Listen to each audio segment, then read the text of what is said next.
Hi everyone, कैसे हैं आप लोग। आई होप आप तमाम लोग ठीक होंगे, अपना और अपने परिवार का ख्याल रखे होंगे।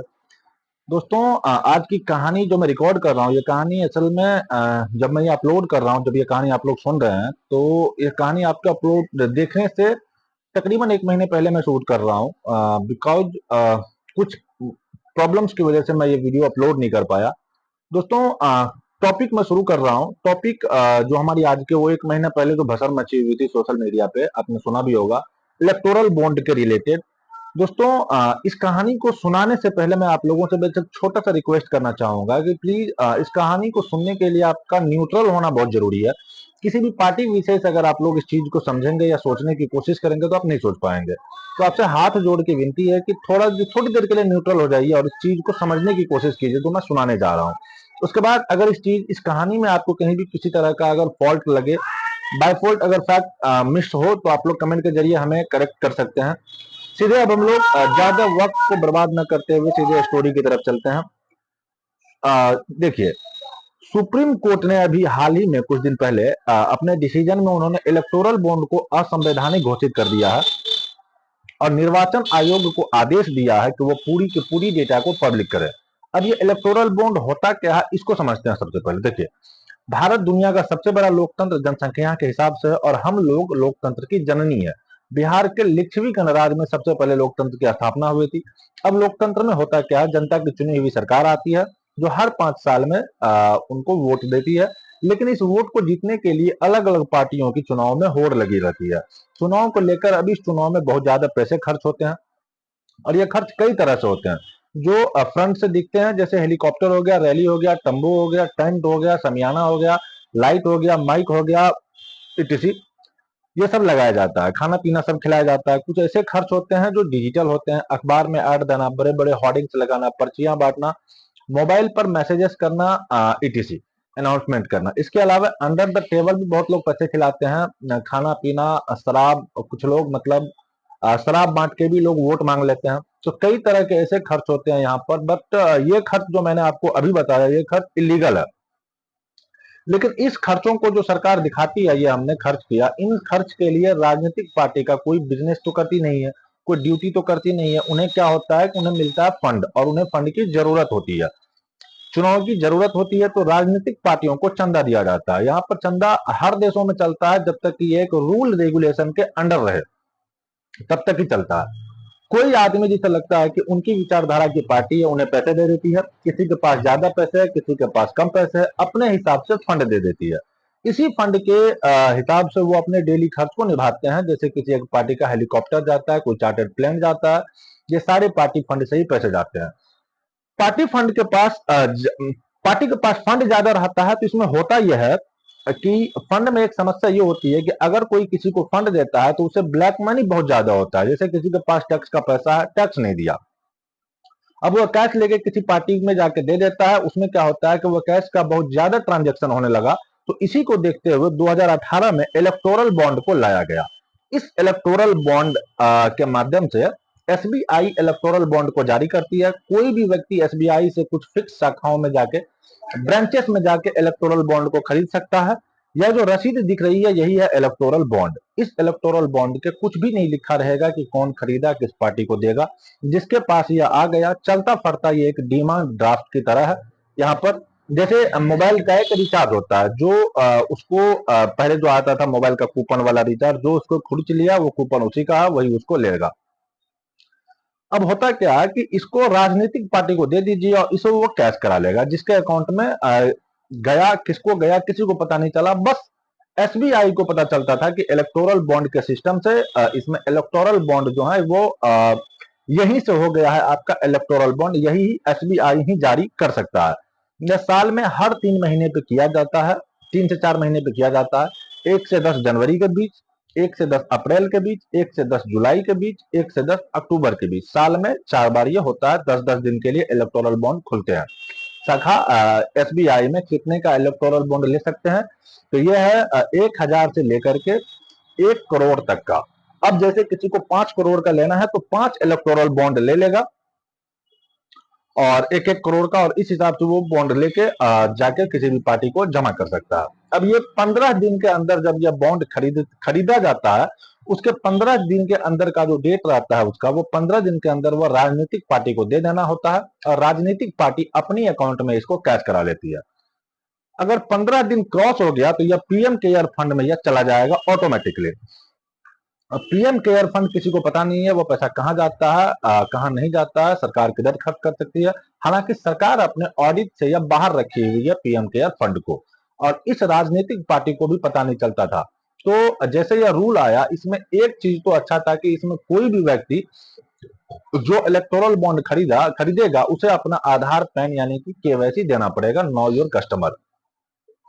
ये केवल और केवल एसबीआई को पता रहेगा कि किस आदमी ने ये लिया है। कोई भी व्यक्ति अगर वो पैसा चंदा के रूप में खरीद लेता है तो इलेक्टोरल बॉन्ड से दे देता है। इससे एक फायदा था कि कोई व्यक्ति किसे चंदा दिया है या पता ही नहीं चलता था, बस उसे इलेक्टोरल बॉन्ड से दिखता था। लेकिन इसमें कुछ गड़बड़ी धीरे धीरे आने लगी। अब गड़बड़ी क्या है इसको समझते हैं हम लोग। इनके कई सारे नियम कानून थे इलेक्टोरल बॉन्ड का। जब ये 2018 में आया तो 2022 तक, क्योंकि 2023 का आंकड़ा अभी सरकार ने नहीं दिया है इलेक्टोरल बॉन्ड का, तो जब ये स्टार्ट हुआ यानी कि 2017-18 के फाइनेंशियल ईयर से 2021-22 का तक का, 2023 का डेटा अभी नहीं दिया सरकार, इस दौरान लगभग 900 करोड़ का चंदा आया। ये इंडियन एक्सप्रेस के हिसाब से ये उसका डेटा है। इंडियन एक्सप्रेस का तो 9000 करोड़ का जो टोटल फंडिंग आई है इलेक्टोरल बॉन्ड में, जिसमें सबसे ज्यादा फंडिंग जो आई है वो अकेले बीजेपी को आई है। लगभग 5000 करोड़ का आया है बीजेपी को, और सेकंड नंबर पे कांग्रेस थी, उसको लगभग 1000 के आसपास, 952 करोड़ के आसपास उनको फंड आई है। उसके बाद तृणमूल कांग्रेस गवर्नमेंट, जो अब देखिए होता क्या है कि गवर्नमेंट को सबसे ज्यादा चंदा मिलता है जो रूलिंग पार्टी में होती है। एक समय था 2004 से 14 के बीच में सबसे ज्यादा चंदा कांग्रेस को मिला करती थी। तो कहीं ये हर जगह पे होता है, यह एक रूल रेगुलेशन, मतलब एक तरह का समझिए ट्रेंड है कि कहीं पे भी जो फंडिंग होती है वो रूलिंग गवर्नमेंट को ज्यादा मिलती है। जैसे अभी के टाइम पे रूलिंग गवर्नमेंट बीजेपी है तो इसको ज्यादा चंदा मिला। एक समय पे अगर कोई और पार्टी रूलिंग में आएगी तो उसे भी मिलेगा, लेकिन यह इतना पैसा इनके पास 5000 करोड़, 950 करोड़, 750 करोड़, 650 करोड़, इतने पैसे किसने दिया यह कोई नहीं जान सकता था। इन पार्टियों ने भी संशोधन का कोई विरोध नहीं किया क्योंकि सबको मिल रहा था। लेकिन उर्जित आर पटेल जो आरबीआई के गवर्नर हैं, उसने कहा कि इससे यह एक तरह का समझ जाइए कि इससे मनी लॉन्ड्रिंग की समस्या उत्पन्न हो जाएगी। तो ये आरबीआई का कथन था, रिजर्व बैंक ऑफ इंडिया का। यहाँ पे एडीआर एक संगठन है, एसोसिएशन फॉर डेमोक्रेटिक रिफॉर्म, यह चुनाव में किस तरह से पारदर्शिता लाया जा सके उस पर काम करती है। उससे एक केस कर दिया सुप्रीम कोर्ट में कि इसकी गहन जांच की जाए। वही निर्वाचन आयोग का भी कहना था कि इससे पारदर्शिता की कमी हो रही है, जनता को पता ही नहीं चल रहा है कि किस कंपनी ने किसे पैसा दिया। कई बार आरोप लगता है कि सरकार के ऊपर, हर सरकारों के ऊपर आरोप लगता है कि वह किसी एक कंपनी को प्रॉफिट दे रही है। तो कहीं ऐसा तो नहीं है कि उस कंपनी ने चंदा दिया 10 रुपया और 10,000 का काम करा लिया, क्योंकि सरकार अपने जेब से तो कोई काम कराती नहीं है, वो तो देश का पैसा होता है।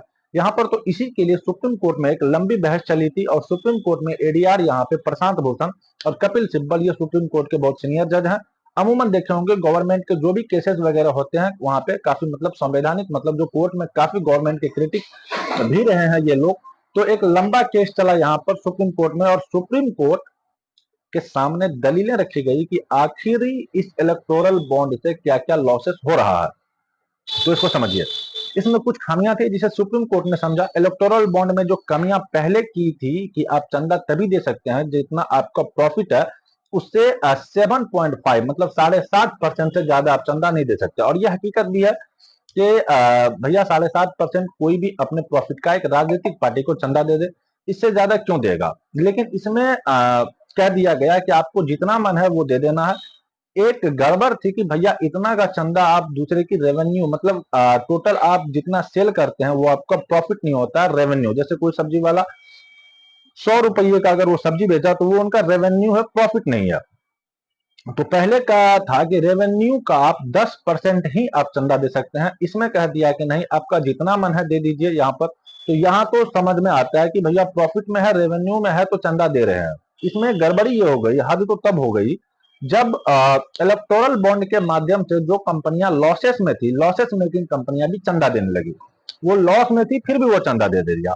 बड़ा गजब पच होने लगा यहाँ पर। तो गवर्नमेंट इस जब सुप्रीम कोर्ट के सामने यह बात रखी गई तो सुप्रीम कोर्ट ने इसमें बहुत सख्त टिप्पणी किया था कि यहाँ पर इसके अलावा एक और चीज था कि पहले भारत में कोई भी विदेश से चंदा नहीं भेज सकता था।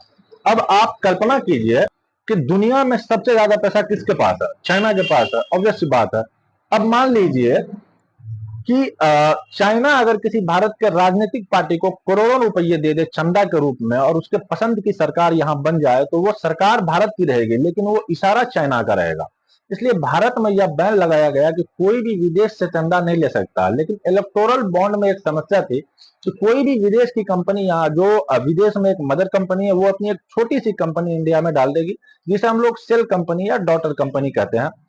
अब मान लीजिए कि सेल कंपनी अब यह पैसा चाइना डायरेक्ट नहीं देगी चंदा में, वो यहां से पार्टी इस कंपनी में वो सेल कंपनी में चंदा दे देगी और वह सेल कंपनी किसी पार्टी को चंदा के रूप में दे देगी और यह कंपनी फिर इंडिया में चंदा दे सकती है अलग अलग राजनीतिक पार्टियों को। तो ये बहुत चिंता का विषय है। इलेक्टोरल बॉन्ड के माध्यम से यह पॉसिबल था। तो ये सारी चीजों को सुप्रीम कोर्ट के समक्ष रखा गया। तो सुप्रीम कोर्ट ने सरकार से पूछा, सुप्रीम कोर्ट के 5 संवैधानिक जजों की पीठ ने पूछा था कि देखिए सुप्रीम कोर्ट का एक रूल है कि जब भी कोई संवैधानिक मामला जाएगा जिसमें संविधान में बनाए गए संसद द्वारा पारित किसी विधेयक को बदलना हो या कोई संविधान में चेंज करना हो तो उसे संवैधानिक पीठ कहते हैं। इसमें कम से कम 5 जज होनी चाहिए। ज्यादा से ज्यादा 34 हो जाए तो कोई दिक्कत नहीं है, कोई बहस नहीं है, लेकिन कम से कम 5 होना चाहिए। जैसे कि बाबरी मस्जिद राम जन्मभूमि में भी 5 जज थे, यहाँ पर तो कम से कम 5 जज होने चाहिए। गोकुलनाथ में तो 9 जज थे और यही अगर केशवानंद भारती वाला मामला देखेंगे तो सबसे बड़ा बेंच था जिसमें 13 जज ने मिलकर फैसला सुनाया था। तो यहाँ पे 5 जजों की खंडपीठ थी और 5 जजों की संवैधानिक पीठ को लीड कर रहे थे खुद भारत के मुख्य न्यायाधीश D.R. चंद्रचूड़ नियुक्त कर रहे थे। उन्होंने सरकार से पूछा कि आपकी क्या मजबूरी है, इससे कोई करप्शन कम तो हो नहीं रहा। तो इन्होंने कहा कि ठीक है इसमें करप्शन यह है कि कम तो हो नहीं रहा लेकिन कैश का लेन देन नहीं हो रहा है। सुप्रीम कोर्ट ने कहा कि करप्शन को दूर करने के लिए और भी कई रास्ते हैं, आखिरकार जनता को क्यों नहीं दिया जाएगा इसकी जानकारी। तो सरकार के 2 मुख्य दलील थे। हालांकि इस इलेक्टोरल बॉन्ड का जब अरुण जेटली वित्त मंत्री हुआ करते थे तब लाया गया था। सरकार एक सरकार का एक दलील जायज था, एक दलील पर सुप्रीम कोर्ट ने नाराजगी बताई। अब कौन सा दलील जायज था ये समझते हैं।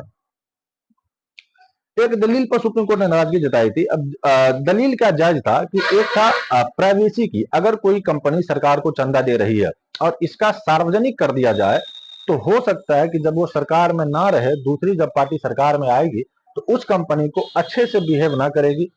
उनको लगेगा कि सर भैया तुम उस गोले के हो, तुम इस ग्रुप के हो, तुम उस सरकार की दलील थी। ठीक है, इस चीज को सुप्रीम कोर्ट ने समझा। अब चंदा दे रहे हैं सार्वजनिक अगर हो जाए तो थोड़ा दिक्कत है, लेकिन फिर लोकतंत्र का मतलब क्या होता है, पारदर्शिता का मतलब क्या होता है। उस हिसाब से तो हर कंपनियों का अपना सब कुछ ना कुछ लोड करना पड़ता है वेबसाइट पर कि कितना प्रॉफिट आया, कितना लॉस आया, क्या हुआ। वैसे भी कह सकती टिकल है कि लिखा हमारा तो कोई आ दिक्कत होगा भैया, जाएंगे। लोगों का ये तो लगेगा कि कंपनी काम डूबने वाली मुश्किल है, है यदि हम क्यों गवर्नमेंट अपलोड चाहे करेंगे। भी तो पुलिस चाहे भी तो इन उसका लिंक चीजों को न कोई मिल पाए। कंपनी ये घाटे में पता ही कैसे नहीं गई, चल आपको सकता इस चीज आसानी का से पता कि कैसे चलता है, आखिरकार क्योंकि वो अपना किसने यह पोस्ट वेबसाइट पे वो किया, चीज क्या अपलोड वाकई करता है। लॉरेंस बिश्नोई जिन लोगों ने किया एमसीए की या वेबसाइट पर किसी सरकार और का ने भी किया। कहना था कि इसको लोड लेकिन करना होगा। तो यहाँ जो पर भी दूसरा है सो है, जो ये गोलियां सरकार चलाई ने जो हैं दलील और दी थी आज के कि जनता तकनीक के की मामले राइट में टू अगर इंफॉर्मेशन का बात करें अधिकार है, पूरे जानने भारत का की अधिकार है, तो दिल्ली वो की पीठ सीमित है, नंबर हर 1 मामला स्थिति जनता पर क्यों है। जाने की। चाहे सरकार वो ने कहा, सुप्रीम टेक्नोलॉजी के कोर्ट ने कहा मामले में कि यह हो, कोई पहले कभी मुंबई राष्ट्रीय शहर सुरक्षा नंबर से 1 जुड़ा पर हुआ हुआ मामला करता तो है था, नहीं लेकिन अब कि जब जनता को नहीं टेक्नोलॉजी बहुत बताना है, आगे या बढ़ कोई चुकी है शहर के अंदर, कॉपीराइट पेटेंट का कोई भी कोई प्रवेश वैज्ञानिक करता है, उपलब्धि हाईटेक नहीं है, सिटी जनता का को ना चेहरा आ बताए क्योंकि जाता वो है, पूरी गाड़ी का तरह से नंबर आ फैल जाता जाएगा। है। तो वो ये लड़के जनता के कौन द्वारा थे चुनी कि गई बताया सरकार जाता कहाँ है से 5 पैसा ले फुट रही 8 है इंच उसकी या 10 जानकारी इंच के अंततः आसपास। या आर्टिकल 19A जो कि अभिव्यक्ति की आजादी है जिसमें राइट टू इंफॉर्मेशन भी छुपा हुआ है, उसका उल्लंघन मानते हुए सुप्रीम कोर्ट के 5 जजों ने 5-0 के साथ इस फैसले को निरस्त कर दिया। मतलब इस इलेक्टोरल बॉन्ड को निरस्त कर, यानी कि पांचों जजों ने कहा कि यह असंवैधानिक, अनकॉन्स्टिट्यूशनल है। इलेक्टोरल बॉन्ड, अब कोई भी आदमी इलेक्टोरल बॉन्ड को नहीं खरीद सकता। इलेक्टोरल बॉन्ड पर प्रतिबंध लगा दिया गया है। सुप्रीम कोर्ट ने कहा एसबीआई को कि तुम्हारा जितना लोग आज तक इलेक्टोरल बॉन्ड को खरीदा है, तुम्हारे यहां से यह सबका डेटा तुम निर्वाचन आयोग को सौंपना है। और निर्वाचन आयोग को कहा कि सौंपना है, कैसे सौंपेंगे। तो कहा गया देखो असल में जब ये चीज सुप्रीम कोर्ट ने एसबीआई को कहा था तो एसबीआई ने सुप्रीम कोर्ट को दलील दी थी कि सर ये कैसे पॉसिबल है, हम आप कैसे बता सकते हैं।